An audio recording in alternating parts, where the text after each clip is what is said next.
Bon voilà, je suis de retour. Je vais vous montrer avec quoi on va écharpiller ou carder. Hein, les termes, ça dépend qui, où et ce qu'on fait en fait. Hein. Voilà, donc ça c'est communément appelé une écharpilleuse à l'époque. Appelée aussi cardeuse à matelas, puisqu'il y a beaucoup de matelassiers qui se servaient de ça quand ils allaient chez des clients pour tout simplement refaire gonfler la laine d'un matelas qui avait déjà 10 ou 15 ans, hein, qui s'était un peu tassé. Donc dans ces cas-là, il n'y a pas besoin de changer de matelas. Hein, ça c'est quand on a des matelas en polyester ou des machins comme ça. On enlève les coutilles, il enlève la laine, il recarde la laine, elle reprend un gonflant, il le remet à l'intérieur, elle referme le matelas. Bon, c'est un peu plus compliqué que ce que je viens de dire, parce que le matelas c'est quand même un réel travail. Hein, faut pas mal de temps avant de savoir vraiment réaliser un bon matelas. Mais c'est néanmoins un des outils que les matelassiers utilisent. Alors nous on l'utilise aussi, et je vais vous montrer, présenter un peu le machin. Ça c'est la sécurité, petit tige en fer, hein, tout ce qu'il y a de classique pour coincer le balancier. Voilà, alors en fait c'est un balancier, comme vous pouvez le voir. Ça bouge un peu tout seul. Vous avez deux parties sur ce balancier. Vous avez la partie basse ici, avec des pointes. Alors les pointes sont dans les deux sens. Vous avez des pointes ici dans ce sens-là, des pointes dans ce sens-là, ici dans ce sens-là. Et si vous le voyez peut-être plus loin aussi, là-bas, vers l'avant. D'accord? Alors ce sont des grosses pointes, elles sont vraiment pointues. Enfin, moi-même je me suis déjà piqué quand même pas mal de fois. Hein. C'est très dur, c'est très solide, c'est très costaud. Faut pas y mettre les mains. Et la partie supérieure est donc équipée d'à peu près la même chose, mais dans l'autre sens. Vous voyez qu'ici, ils sont ici par exemple, c'est l'inverse de ce que vous aviez en bas. Là, ici, ils sont dans ce sens-là, etc. Donc vous pouvez voir, par rapport, je vais mettre mes doigts là comme ça, que ce sont quand même des pointes assez conséquentes. Faut éviter de se louper, quoi. Hein. Enfin, se louper. Si vous coincez un de vos doigts ou quoi que ce soit ici, vous êtes un peu embêté parce qu'en fait vous avez les pointes dans un sens et les pointes dans l'autre. Alors c'est très embêtant. D'accord? Donc voilà, donc le principe c'est tout simplement le système du balancier. On met la laine d'un côté, de toute façon vous allez voir dans la démonstration, on met la laine ici, on balance et on peigne la laine. D'accord? Vous avez des possibilités de réglage. Ah, attendez, qu'est-ce que j'ai fait? Voilà, on a des possibilités de réglage qui sont sur le dessus. Alors, tout simplement, le réglage, ça fait, comme vous allez le voir ici, vous pouvez monter le plateau, d'accord, pour être assez loin, pour faire un peignage assez grossier, ou descendre le plateau. Je pense que là, ça se voit bien, d'accord. Voilà, nous, avec cette laine-là, on va commencer tout de suite au troisième cran, on appelle ça. Et donc, vous avez un siège pour vous asseoir, et c'est ce qu'on va voir tout de suite. Voilà, donc là, je coupe et je remets en position.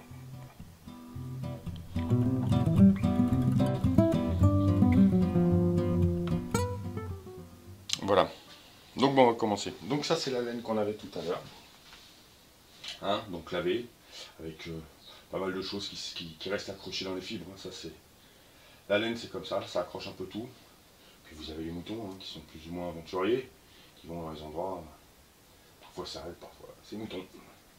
Ou brebis, pareil.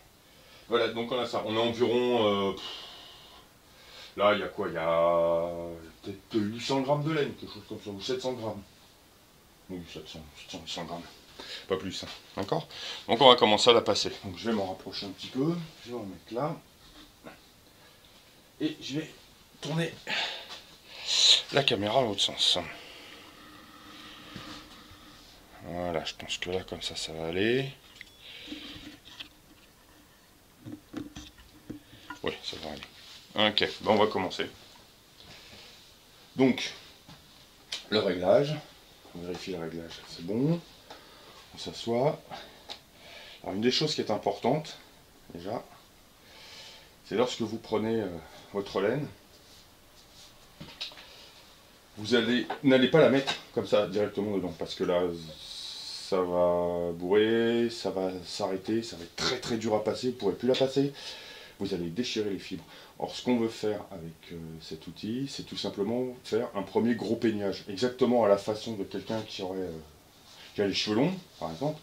Quand vous avez les cheveux longs, vous avez les cheveux emmêlés, vous n'allez pas tout de suite avec un peigne très fin. Vous commencez avec un peigne plus gros, etc., etc. Vous allez doucement, etc., etc. D'accord ?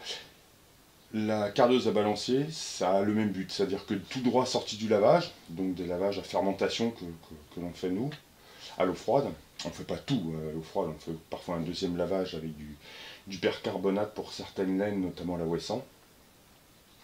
Une fois qu'on va passer dans cet outil, ça va dégrossir. De toute façon, vous allez voir tout de suite la différence hein, tout à l'heure. On va en passer un peu et je vais vous montrer ça. Donc là, le réglage, il est fait.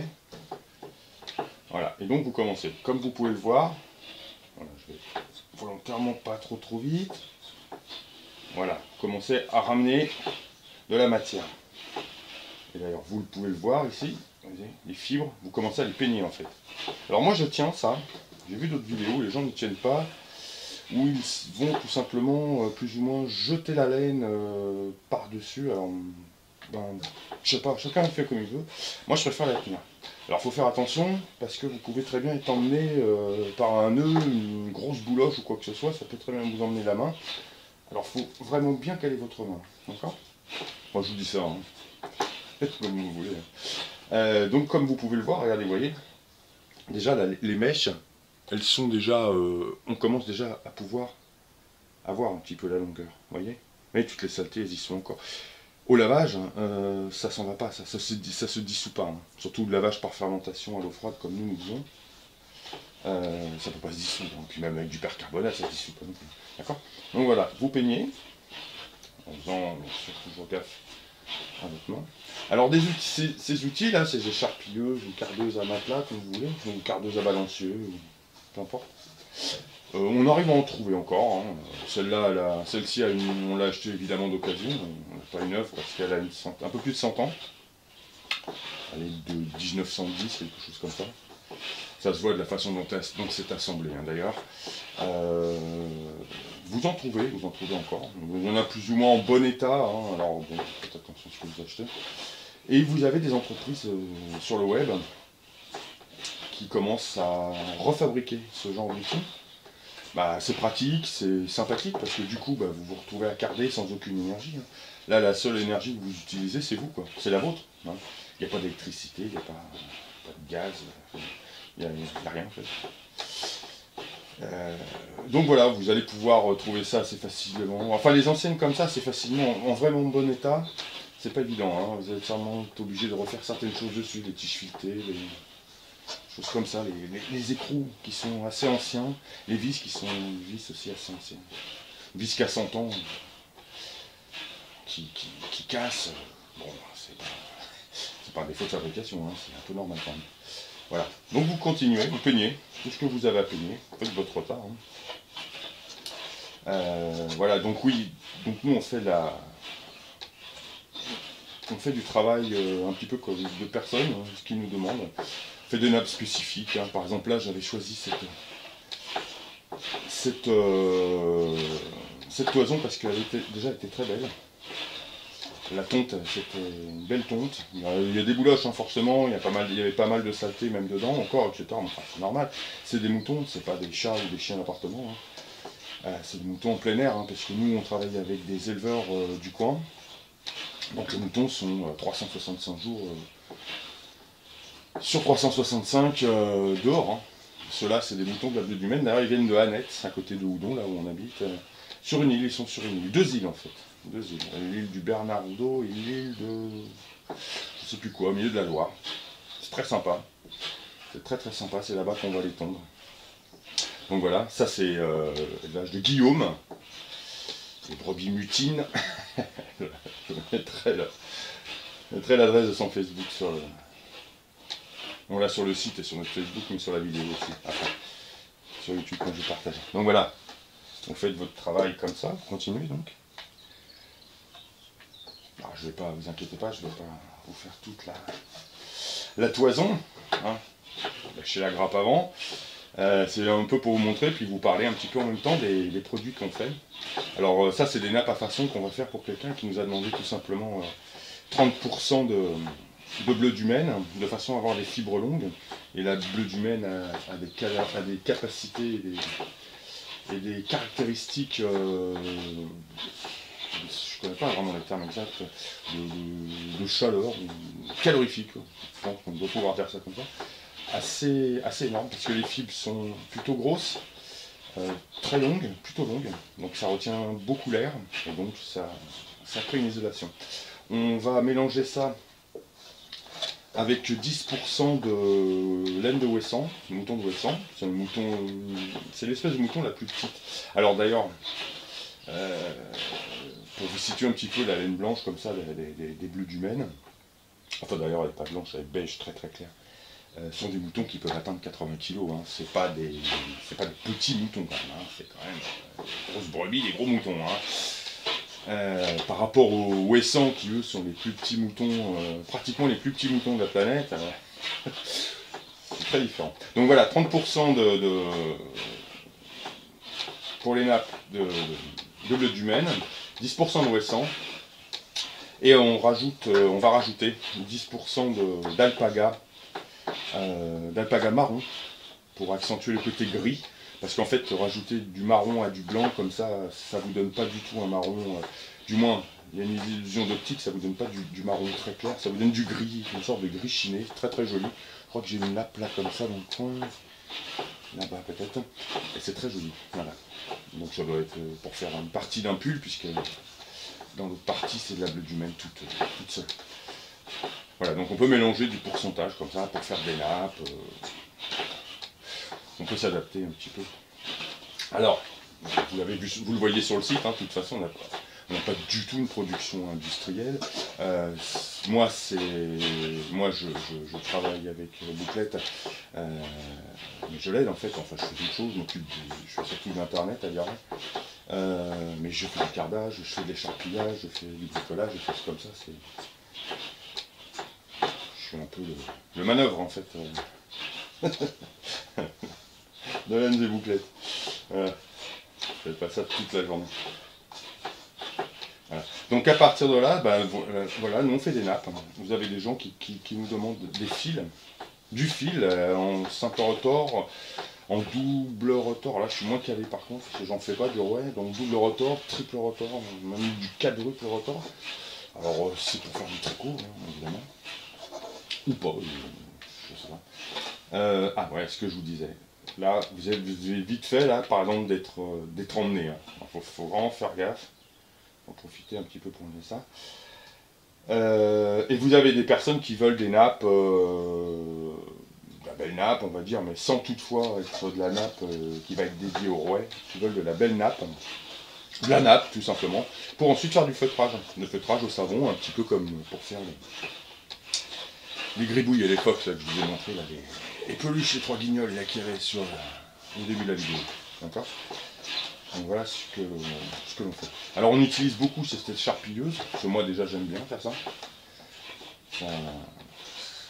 Ça me détend, ça me relaxe. Enfin, j'aime bien. Voilà. Ensuite, on a notre petite cardeuse à rouleau, là, je vous montrerai, ce que j'appelle ça une cardeuse de salon. Alors elle n'a pas un look, mannequin de défilé, hein. Elle est plutôt sommaire même, mais alors extrêmement robuste, parce que je peux vous assurer qu'elle en a cardé de la nappe, mais alors vraiment quand même. Hein. Et on n'a toujours pas eu de panne, on n'a toujours rien qui s'est cassé, c'est impeccable. Impeccable, c'est exactement ce qu'il nous fallait. Et là on aura bientôt une nouvelle cardeuse à rouleau, mais c'est moi qui la... Je pars d'un appareil, et c'est moi qui continue la fabrication après, et vous verrez dans quelques temps ce que ce sera. J'ai voulu faire un truc original, mais efficace. Voilà.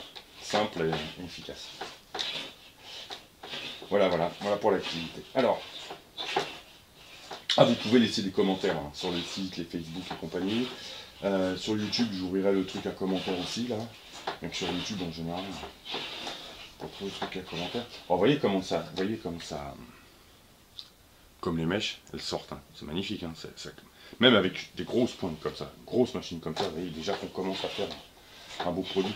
Et il y a souvent D'ailleurs, en fait, c'est certainement le cas de cette toison. Hein. C'est pour ça aussi que je l'ai pris celle-ci, je savais qu'elle était belle. Souvent, on n'est pas obligé de réaliser un deuxième cardage. C'est-à-dire que le cardage, le premier passage au niveau 3 ici, réglé à 3 là sur ma machine, ça suffit bien. Je vais vous montrer d'ailleurs. Je vais en faire encore quelques passes et je vous montre ça. Vous verrez aussi là sur la planche blanche en bas, en dessous, là, j'ai mis exprès cette planche blanche pour vous montrer un petit peu toutes les saletés qu'on arrive à enlever. Et c'est vrai que lorsque l'on fait deux passages, par contre, avec un passage long, un passage très court en épaisseur, on arrive à enlever encore bien plus d'impuretés, de choses qui traînent. Alors le but c'est pas de forcer, hein. Ne forcez pas sinon vous allez tout casser. C'est d'avoir un mouvement un peu ample, comme ça, relativement régulier. Bon, ça c'est pour éviter de se faire mal au bras, vous voyez. Hop. Et vous accrochez la laine. D'ailleurs vous le sentez au retour, la laine elle accroche. Voilà.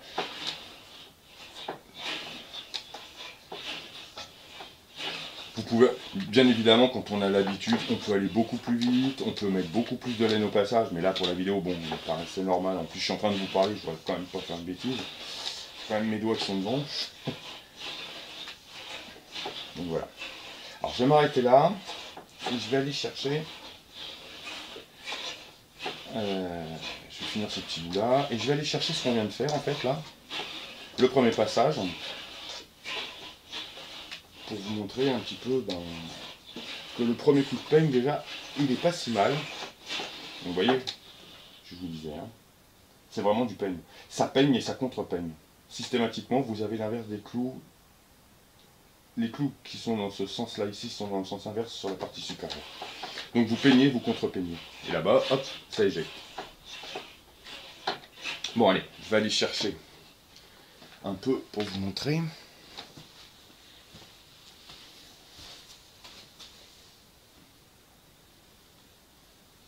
Voilà.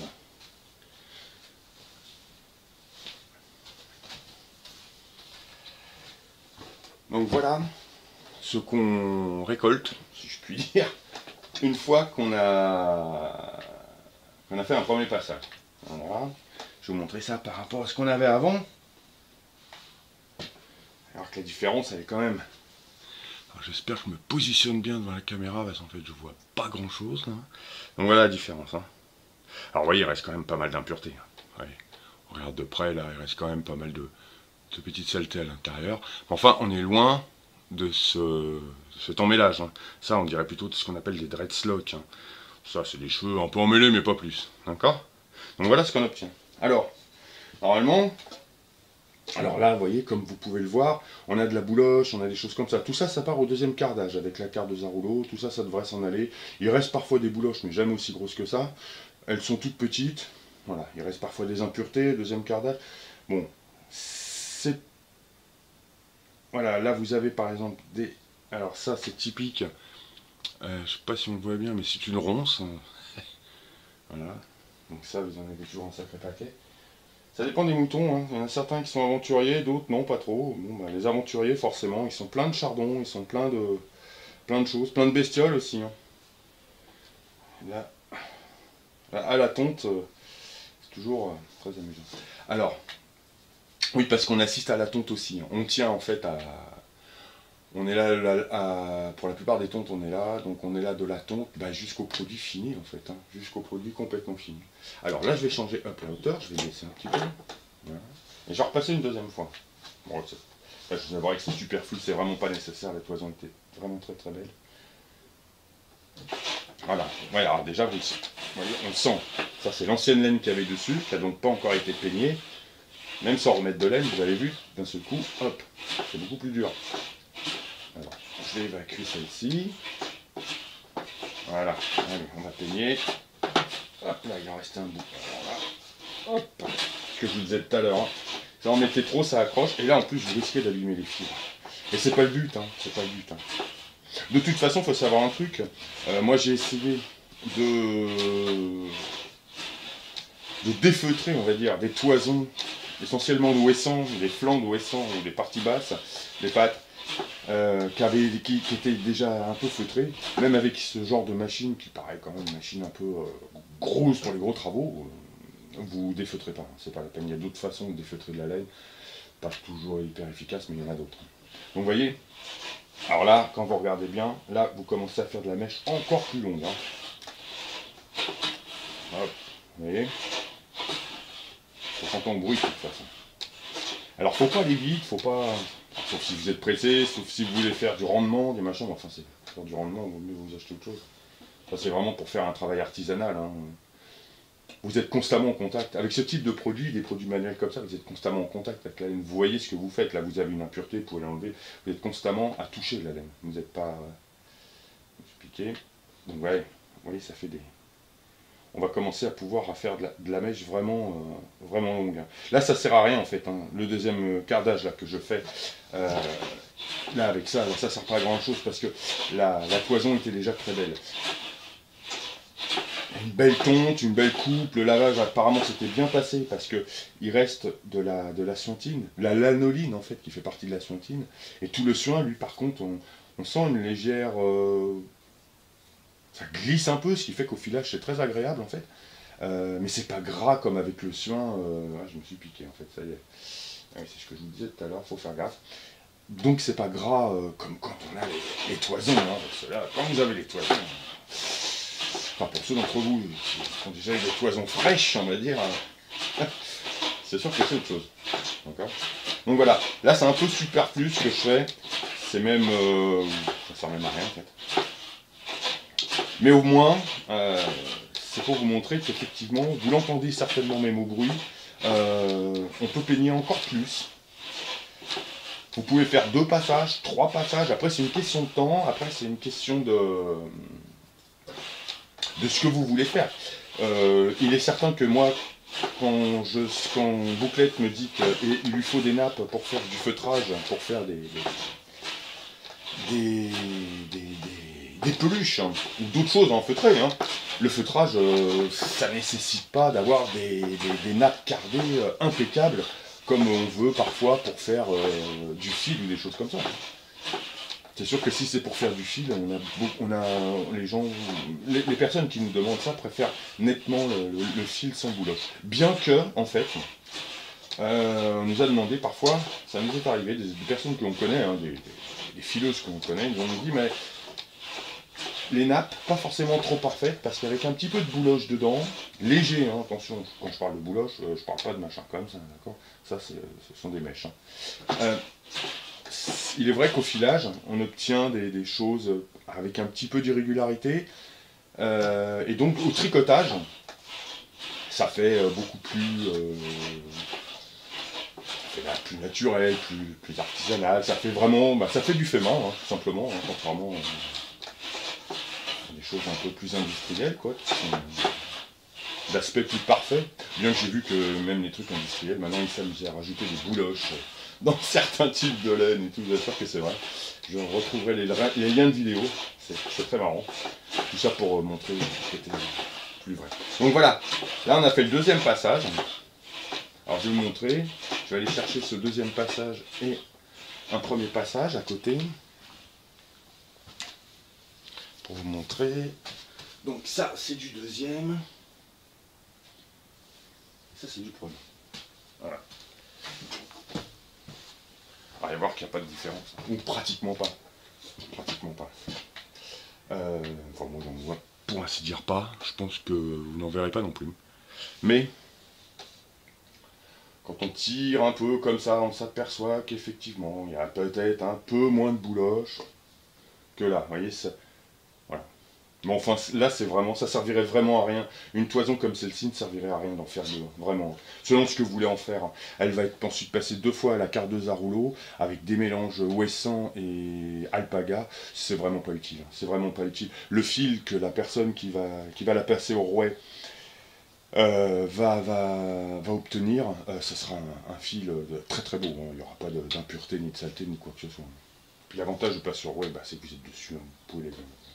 D'accord? Parce qu'il reste toujours un petit peu. Mais comme c'est une commande un peu particulière, il est évident qu'on enlève le maximum de petites choses comme ça. D'accord? Donc voilà. On a fait le premier passage pour obtenir des choses comme ça, hein, plus ou moins sympathiques. Plutôt sympathiques même en l'occurrence. Alors, pour vous montrer, je sais pas si vous voyez bien là par terre, je vais descendre un peu le bidule là. Comment ça marche? Voilà, voilà. Je pense que vous pouvez le voir. Bon, alors c'est un peu loin, mais enfin. Vous voyez toute la saleté que vous avez ici. Voilà. Et là, et encore là, on n'a pas passé grand chose comme elle. On a passé 300 grammes peut-être.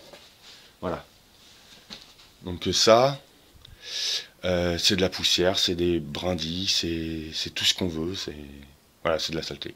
Et c'est vrai que lorsque vous refaites un deuxième passage avec cette machine-là, bah vous en enlevez encore pratiquement autant. Hein. Enfin, moins, mais enfin, voilà. Donc écoutez, je vais couper là, et puis le temps de réorganiser